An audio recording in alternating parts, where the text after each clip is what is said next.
गांव के एक छोटे से घर में संयुक्त परिवार रहता था। घर में बुजुर्ग दादी, बड़े बेटे की पत्नी बड़ी बहू और छोटे बेटे की पत्नी छोटी बहू साथ रहती थीं। एक दिन दोपहर में छोटी बहू ने सोचा, आज सबके लिए खिचड़ी बना दूं, जल्दी भी बन जाएगी और सबको पसंद भी आएगी। वो उत्साह से रसोई में जुट गई।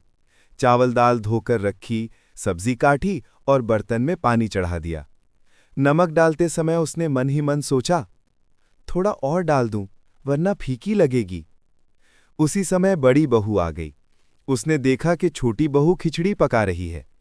बड़ी बहू को थोड़ा शक हुआ कि कहीं नमक कम ना हो जाए। उसने धीरे से बर्तन में चम्मच से नमक डाल दिया। थोड़ी देर बाद दादी भी आ गई। उन्होंने भी देखा और कहा, बिटिया, खाने में नमक हमेशा सही होना चाहिए, वरना स्वाद बिगड़ जाता है। इतना कहकर दादी ने भी अपनी मुट्ठी भर नमक डाल दिया। शाम को जब सब खाने बैठे तो खिचड़ी की खुशबू बहुत अच्छी थी। सबकी प्लेटों में परोसी गई। पहला निवाला लेते ही सबके चेहरे बदल गए। खिचड़ी का स्वाद इतना खारा था कि जैसे कोई समुद्र का पानी पी ले। बड़ी बहू ने भौहें चढ़ाते हुए कहा, अरे, ये नमक इतना तेज किसने डाला? छोटी बहू सकपका गई। मैंने तो थोड़ा ही डाला था, लेकिन सोच रही थी फीकी ना लगे।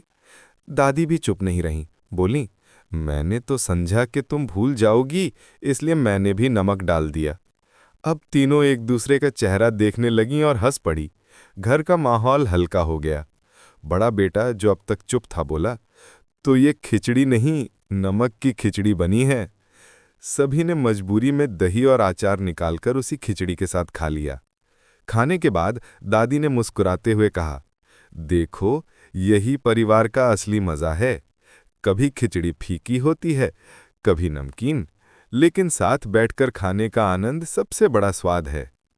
छोटी बहू ने मन ही मन ठान लिया कि अगली बार बिना पूछे कोई और नमक नहीं डालेगा। और उस दिन से परिवार में ये नियम बना कि रसोई में जो भी पकाएगा, नमक सिर्फ वही डालेगा। यही छोटी सी घटना सबके लिए यादगार बन गई।